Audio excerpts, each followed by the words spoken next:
लु काज सुरु गरौँ न हजुर है। सुरु गरौँ है। हस् हस् हस्।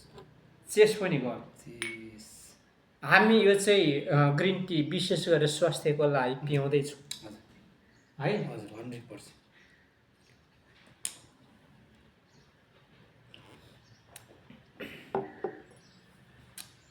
इन्ची भाषामा यो सुचिम्ती चाहिन भनिहाल्छ हामीलाई है। एकदम तर हामी चाइना जस्तो त छैन छैन है। होइन हाम्रो झन्डै झन्डै मिल्छ हाम्रो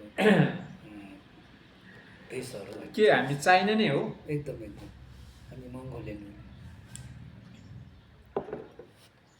मेरो यो जुन विशेष अहिलेको यो भिडियोको मेन विशेषता चाहिँ नयाँ ठाउँको खोज रमाइलो। हजुर अनुसन्धान हजुर भनिसकेपछि हामी होइन नयाँ नयाँ ठाउँ आज हजुर पनि नयाँ ठाउँमा आइपुग्नु हो एकदम है। नयाँ ठाउँको खोज रमाइलो एक किसिमले के हो रमाइलो रमाइलो पनि अनि स्वास्थ्यवर्धक होइन भनेपछि हामी पनि नर्मल त होइन रहेछ। हामी आफ्नो ठाउँमा एकदम हामी एकदमै हाई लेभलको व्यक्ति हो हो। साँच्चीकै हामीले डाइरेक्ट सेनियरमा छोड्नु हो भने हामी विज्ञान नै भइसक्थ्यौँ होला यो क्षेत्रतर्फ चाहिँ एकदम एकदम है। हजुर हामीले निरन्तरता दिएको भए आज हामी धेरै हाइटमा पुग्थ्यौँ हो। तर जहाँसम्म हाम्रो निरन्तरता छैन होइन अलिकति छ होला कि नहोला भनेर चाहिँ त्यो हामी अलिकति हजुर त्यो बाटोतिर जाँदाखेरिमा अलिकति तर डेट भएको मलाई चाहिँ महसुस हुन्छ। हजुर तर विशेष गरेर हामी कहिलेकाहीँ त फेरि जोडेकै हुन्छौँ जरुर किन भन्दा यो नेचुरल प्राकृतिक हो है। हामीलाई प्राकृतिकता चाहिन्छ जरुर चाहिन्छ होइन जुनसुकै व्यक्तिलाई पनि हजुर चाहिन्छ यो।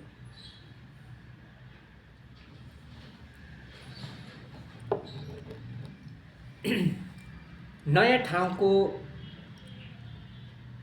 खोज रमाइलो है। हजुर विशेष गरेर यो भिडियो जतिजनाले हेर्नुभयो हजुरहरूले पनि यसको के हो वास्तविकता भनेर हजुरले पनि पुरै भिडियो हेर्नुहोस् अनि केही न केही हजुरहरूलाई पनि थाहा हुन्छ। अनि यो चाहिँ के हो खास भनेर आज तपाईँहरूको मनमा खुल्दुली लाग्छ भने के भन्न चाहनुहुन्छ एक दुई शब्द भनिदिनु। अब यसमा जुन मेरो अनुभवमा होइन हजुर किनभने हामी यो एउटा नेचुरल प्रोडक्टहरू तपाईँ र मैले सेवन गरिरहेछौँ एकदमै यो स्वास्थ्यलाई लाभदायक हजुर स्वास्थ्यवर्धक प्रडक्ट हो। हजुर त्यस कारणले के भन्न चाहन्छु भने सबैजनाले चाहिँ हामी सेवन गरेर स्वस्थ रहौँ होइन व्यस्त रहौँ होइन भन्ने खालको चाहिँ म धारणा व्यक्त गर्छु। तपाईँको धारणा एकदम राम्रो छ। अवधारणा किन भन्दा आज 21औँ शताब्दी हो है। हामी नेचुरल चाहिँ कहाँ पाइन्छ अथवा अर्ग्यानिक कहाँ पाइन्छ भन्ने अधिकांश व्यक्तिलाई नै थाहा छैन है।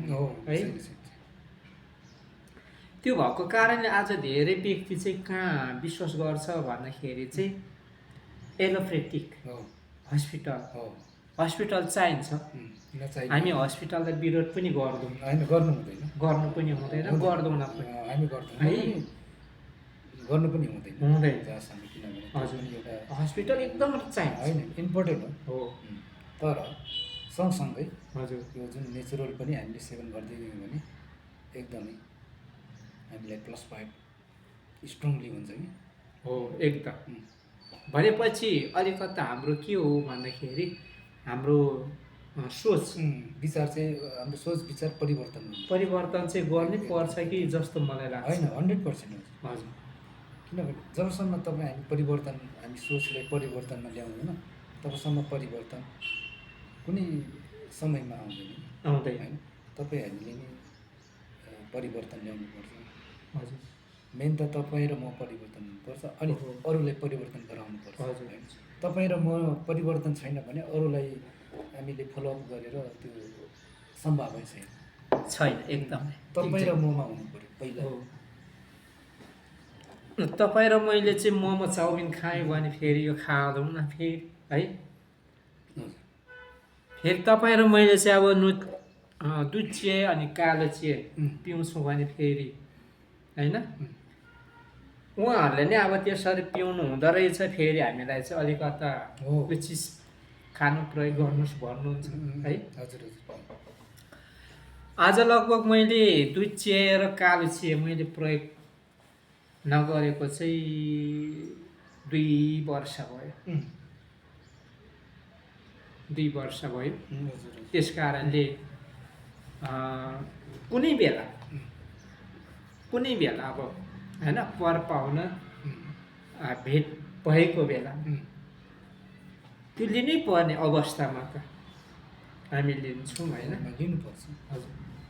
अब पुरै यो मात्रै हामीले लिएको छौँ लिन्छौँ भनेर पनि हामी भन्दैनौँ है। अब हामी धेरै व्यक्तिसँग पुगिन्छ होइन। धेरै आफन्तहरू हुनुहुन्छ अब उहाँहरूसँगै बस्दाखेरि त हामीले पनि लिनुपर्ने बाध्यता पनि हुन्छ होइन। अथवा वर्षमा 1-2 चोटि लिँदाखेरि केही फरक पर्दैन तर निरन्तर प्रयोग गर्दाखेरि चाहिँ सुरुवात कहाँदेखि हुन्छ भन्दाखेरि चाहिँ हाम्रो पाचनदेखि हुन्छ है।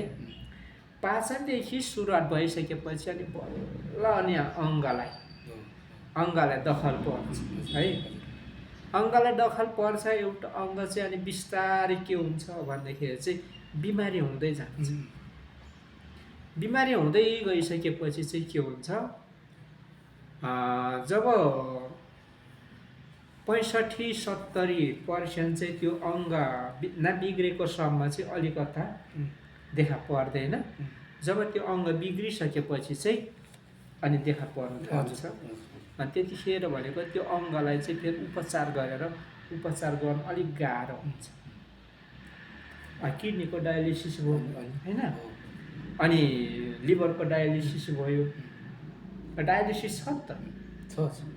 त्यो डायलिसिस चाहिँ कतिखेर गर्नुपर्छ भन्दाखेरि चाहिँ जब बिमारी भएर तत्काल डक्टरको त्यो मिसिनले पनि थाहा हुँदैन।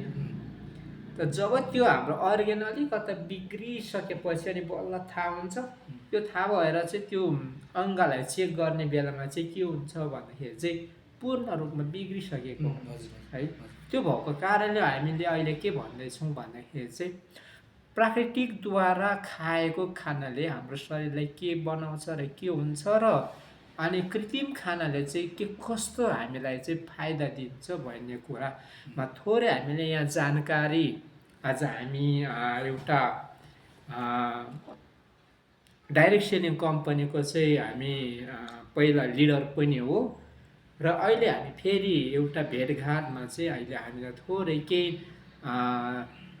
अरूलाई पनि अरू दाजुभाइ दिदीबहिनी होइन आमा बाउहरूलाई पनि केही थाहा पाउनुपर्छ भनेर हामीले थोरै यहाँ जानकारीको लागि यो भिडियो हामीले बनाएका छौँ। सबैजनाले अलिकति यो भिडियो महत्त्वपूर्ण छ हेरिदिनु होला होइन। सब्सक्राइब पनि ट्याक्कै एकचोटि थिचिदिनु होला है। हस् त धन्यवाद। धन्यवाद। हस् त धन्यवाद।